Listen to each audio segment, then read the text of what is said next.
Siapakah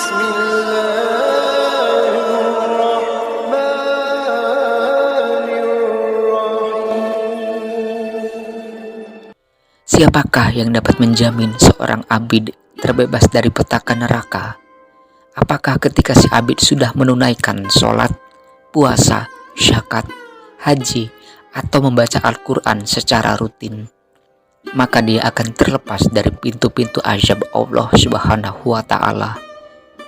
Kisah kali ini kita akan membahasnya ketika umat Muhammad memasuki pintu neraka. Assalamualaikum warahmatullahi wabarakatuh. Imam Alauddin Azindusti menulis dalam kitabnya Raudhatul Ulama bahwa Sa'ad bin Muhammad al-Astarusni, seorang ahli fikih yang zahid, mendapat cerita dari Kalabi, dari Abi Salib, dan dari Ibnu Abbas bahwa sebuah ayat Al-Quran dipertanyakan kepada Nabi yang berbunyi, kerap kali orang-orang kafir itu ingin menjadi orang Islam. Quran Surat Al-Hijr ayat 2. Dan Nabi pun menjawabnya, yakni sebagaimana diriwayatkan dari Abi Musa al-Asy'ari bahwa Rasulullah Shallallahu Alaihi Wasallam pernah bersabda, ketika berkumpul para ahli neraka, termasuk di dalamnya para ahlu kiblah, mereka yang sholat menghadap kiblat alias orang Islam, bertanyalah orang kafir kepada ahli kiblat itu, bukankah kau orang Islam? Iya, jawab mereka. Lalu apa guna Islammu jika kau ternyata berkumpul dengan kami di sini? Kami punya dosa-dosa yang sangat banyak kepada Allah, maka kami diazab di sini. Tapi Allah murka mendengar para ahli kiblat ini tinggal di neraka. Allah lalu mengampuni mereka berkat keutamaannya dan kasih sayangnya. Lalu dia memerintahkan kepada semua ahli kiblat yang ada di neraka untuk keluar, dan mereka pun keluar. Pada saat itulah orang kafir ingin sekali menjadi orang Islam. Ibnu Abbas berkata, kelak di hari kiamat akan digiring dari umat ini satu kelompok di atas syirat atau titian, dan itu karena yang pertama kali masuk surga selain para nabi adalah umat ini, umat Muhammad Shallallahu Alaihi Wasallam. Sedang yang terakhir adalah orang-orang yang seharusnya masuk neraka, tapi Nabi lalu melihat bahwa mereka itu umatnya berkat tanda cemerlang pada anggota tubuh mereka yang selalu terkena air wudhu. Nabi lalu berkata, wahai Jibril, mengapa ada umatku yang ditahan di atas syirat? Yang menjawab adalah Allah, singkirkan mereka di lembah-lembah kiamat hingga Muhammad masuk surga. Maka ketika Rasulullah Shallallahu Alaihi Wasallam memandang kiamat, beliau mengira semua umat beliau telah habis masuk surga lebih dahulu. Dan ketika Nabi memasuki surga, Allah berfirman kepada malaikat Jabaniyah, giringlah mereka, serahkan kepada Malik. Dan ketika Malik melihat ahli neraka itu, ia berkata, wahai kelompok orang-orang yang celaka, siapa kalian? Dari umat mana? Saya tidak menyangka kalian akan menjadi penghuni neraka. Biasanya yang masuk kemari diikat, dibelenggu dengan rantai, dikumpulkan dengan para setan dengan wajah hitam legam dan mata membiru. Kalian tidak. Kaki dan tangan kalian tidak diborgol, wajah kalian tidak hitam dan mata kalian tidak membiru. Kalian datang kemari berjalan kaki seperti biasa. Dari umat siapakah kalian ini? Mereka menjawab, jangan bertanya tentang itu Malik, kami malu mengatakannya kepadamu, tapi kami adalah orang-orang yang menghafal Al-Quran, berpuasa di bulan Ramadan, yang naik haji, berperang di jalan Allah, menunaikan zakat, menghormati para anak yatim, selalu mandi dari janabah, dan selalu mengerjakan sholat yang 5. Loh, bukankah Quran akan menabirimu dari maksiat dan menjagamu dari kemungkinan masuk kemari?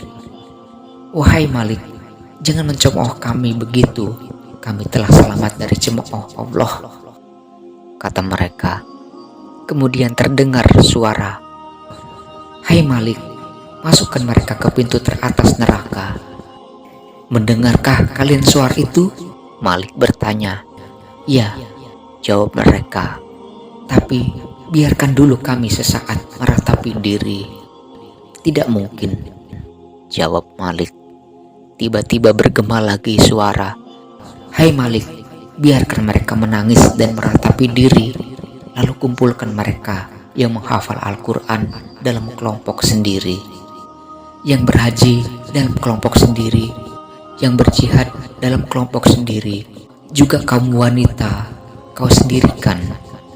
Mereka lalu melolong meratapi nasib diri. Begini ratap mereka, "Bagaimana kami kuat didera siksa neraka, padahal kami tak kuat tempaan panas sang surya.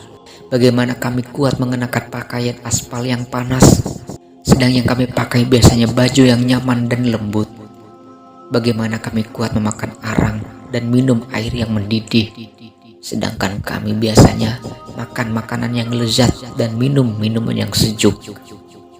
"Nah, kalian dengar?" tanya Malik. "Kalian mengerti suara itu?" "Iya." "Dari umat mana kalian ini?"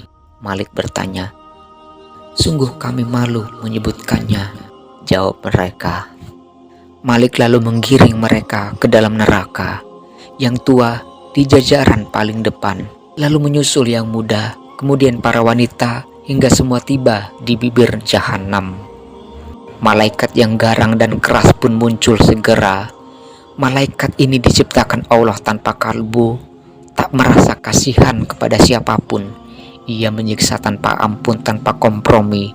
1000 malaikat Jabaniyah mengeroyok setiap orang dari mereka.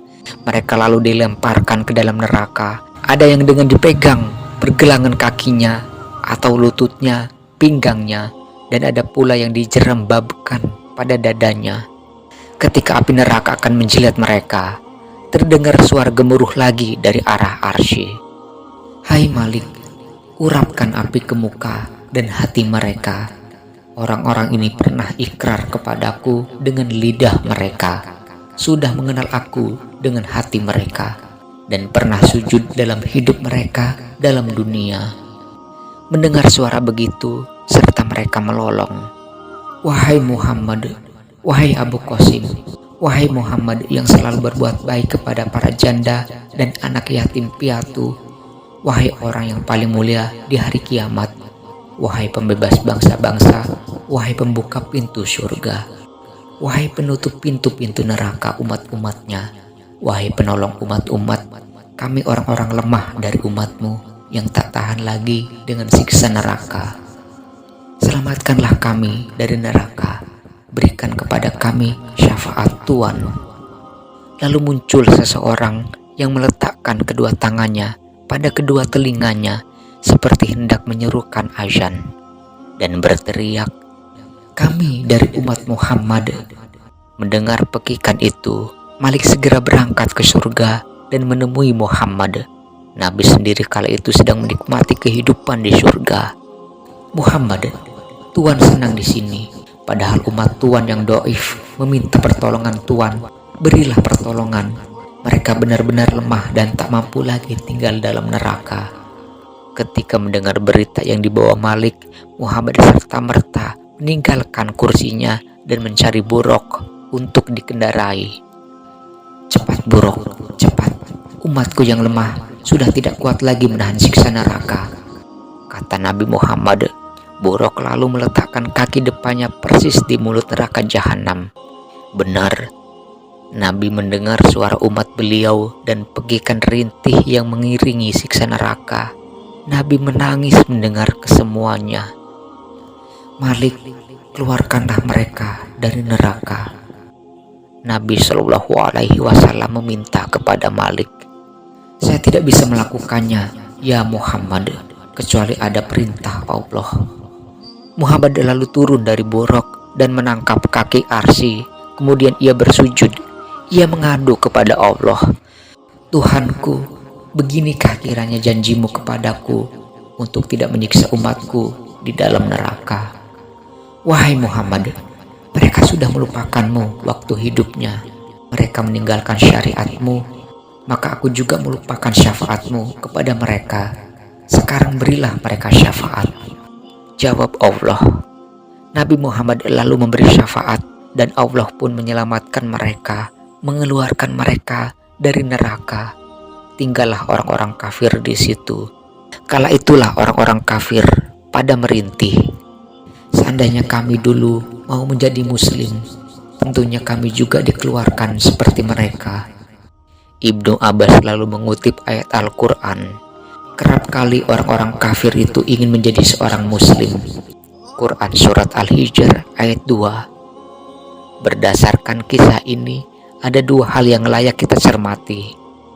Pertama, bahwa menjadi muslim yang senantiasa beribadah belumlah menjamin dirinya itu benar-benar terlepas dari pintu neraka. Hal ini mungkin karena ibadah si muslim dilakukan bukan karena hati yang ikhlas, tapi karena sesuatu di luar itu. Dalam kisah ini, beruntung Nabi Muhammad SAW masih berkenan memintakan syafaat untuknya. Namun, coba kita bayangkan bila Rasulullah tidak meluluskannya, neraka akan menunggu kita. Na'udzubillah min dzalik. Hal ini bisa saja terjadi sebab kita tidak tahu apakah kita termasuk ahli yang mendapat syafaat beliau ataupun tidak. Dan yang kedua, penyesalan selalu datang di akhir cerita. Begitulah yang dirasakan orang-orang kafir dalam kisah ini. Karena itu adalah perkara mutlak bagi kita untuk terus beriman kepada Allah Subhanahu wa Ta'ala dan Rasul-Nya, hingga kita tidak menyesal di hari pembalasan nanti. Amin ya Rabbal Alamin. Wallahu a'lam bishawab. Wassalamualaikum warahmatullahi wabarakatuh.